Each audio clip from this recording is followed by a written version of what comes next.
Bonjour tout le monde. Donc, je me lance, je vais enfin réussir à faire cette vidéo. Donc, le but là, c'est de faire une vidéo de présentation de base de la GCG pour que ceux qui n'y comprennent rien puissent y comprendre quelque chose. Je rigole un peu parce que ça doit être la 50e fois que j'essaie de faire cette vidéo sans y parvenir. Enfin là, j'espère que je vais y réussir justement. Euh, donc voilà. Donc je répète, c'est vraiment la base, hein. Si vous savez déjà un petit peu de quoi il en retourne, vous risquez de rien apprendre. Enfin bon, on sait jamais, pour y apprendre quelque chose sur un malentendu. Donc la GCG, bon c'est un petit peu complexe, mais pas tant que ça. Déjà, ça se passe où? En gros, ça se passe sur ce bouton-là. On y va, on clique, on a des cartes qui correspondent aux âges technologiques du jeu, hein, tout simplement, sauf l'âge de bronze, que vous n'avez pas.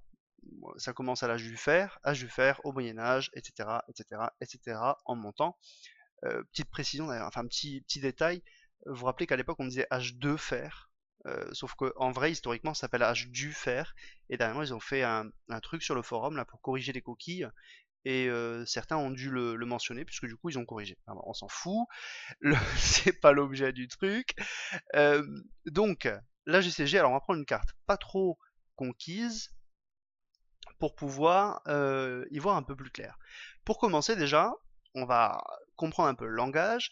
Vous voyez que là, il y a des hexagones, hein, il y a plein d'hexagones de partout, euh, des verts, des rouges, des oranges, des blancs. Alors, d'abord les couleurs. On va faire simple. En vert, vous avez vous, votre guilde, les hexagones qui lui appartiennent. Les hexagones, on va appeler ça des secteurs. Vous voyez, information sur le secteur. Donc en vert, c'est votre guilde. En rouge, les guildes. Alors ils vont vous dire ennemis, hein, mais bon, c'est les autres guildes. Qu'elles soient ennemis, amis, peu importe, c'est les autres guildes. En blanc et en orange, c'est l'ordinateur. Sachant que l'ordinateur ne vous attaquera pas, vous inquiétez pas. Par contre, les guildes ennemis, c'est possible. Donc, ces secteurs ont. Alors je vais arrêter de bouger mon curseur, promis. Vous voyez qu'on me donne deux trois infos quand je laisse le curseur dessus. Les coordonnées, donc ça c'est pour trouver le secteur, 3111. Alors 31, je crois que ça,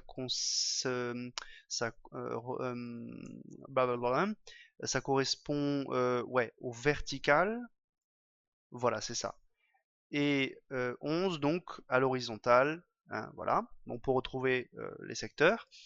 Et même si évidemment sur cette map l'intérêt paraît pas évident parce qu'on n'a pas beaucoup, donc fatalement c'est facile, ça donne donc les coordonnées et la puissance. La puissance, c'est les points que ça apporte à votre guilde. Ces points, ils servent bon, à son classement, ça à la rigueur, et ils servent également, ici vous le voyez, à faire augmenter les niveaux. C'est cette jauge là, donc tous les jours à 20 heures, ça se remplit, voilà. Et vous augmentez, et petit à petit, vous avez des niveaux supplémentaires. Ces niveaux correspondent à des avantages. Donc un temps de recrutement des unités réduit, un temps de construction des bâtiments réduit, et des points forge tous les jours. Donc là par exemple au niveau 10, vous avez un point forge sur l'hôtel de ville tous les jours, puis au niveau 18, on en aura un deuxième. Voilà. Donc, ça d'une part. Comment ça se passe ensuite? Donc je l'ai dit, en rouge des guildes, pas la vôtre, en vert la vôtre, en orange et en blanc, l'ordi. Comment ça se passe? Pour, alors évidemment là on est à l'âge industriel, donc les trébuchets ça va pas le faire, pour conquérir un secteur, puisque le but c'est de les conquérir, il va falloir combattre, logique. Pour combattre, il va falloir poser une armée de siège. Pour poser une armée de siège, il va falloir donc que le secteur soit attenant à vos secteurs, hein. Par exemple, si j'essaie d'assiéger ce secteur-là, c'est pas possible. Vous voyez la flèche est grisée. Voilà. Donc il faut que le secteur soit attenant au vôtre. Et il faut payer en ressources. Vous voyez là la liste des ressources nécessaires à la pose du siège qui apparaît donc. Je pose, enfin j'appuie sur la flèche, et ensuite j'ai une dernière fenêtre de confirmation qui m'indique l'état de ma trésorerie, mon stock personnel et le coût que ça représente. Vous voyez qu'actuellement d'ailleurs c'est la dèche, hein, que ce soit la trésorerie, mon stock, tout c'est la dèche, mais peu importe. Donc voilà. Et ensuite, il faudra combattre. Donc là, vous voyez deux avatars. Chaque avatar correspond à une armée, donc sera composé de troupes de l'âge en question, hein, donc là en l'occurrence l'âge industriel. Après c'est aléatoire vu que c'est un PNJ, donc il y aura des dadas, il y aura des chasseurs, il y aura des fusiliers, il y aura des canons, il y aura des mortiers, enfin voilà. Chaque armée donc a une composition spécifique, hein, je la connais pas, ça dépend, ça change à chaque fois. Et chaque armée a, alors peut-être que là vous le voyez pas très bien, mais 10 petits carrés bleus. Chaque carré bleu correspond à une vie, si vous voulez, et donc chaque armée a 10 vies. Et donc il faudra vaincre chaque armée 10 fois. Donc en tout là, vu qu'il y a deux armées, multipliées par 10, il faudra 20 victoires pour conquérir ce secteur. Il faudra poser une armée de siège et faire 20 victoires pour conquérir ce secteur.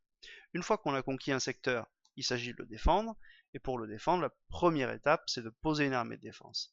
Pour poser une armée de défense, vous faites voir le secteur, et ben voilà, justement, vous voyez les petits carrés bleus, les petits carrés rouges. Carré rouge, ça veut dire que cette armée de défense a des vies en moins. Donc pour poser une armée de défense, vous devez sélectionner votre armée. Alors lui, on va pas le sélectionner puisqu'il est détaché. Hop, j'en sais rien. Vous devez sélectionner votre armée et ensuite, hop, la poser comme ceci. Je clique et j'appuie sur remplacer. Enfin, je vais pas le faire parce que j'ai pas beaucoup d'armées, donc. Vous voyez qu'il y a 8 cadenas, dont un qui est orange. Ça correspond à des emplacements d'armées de défense que je peux débloquer.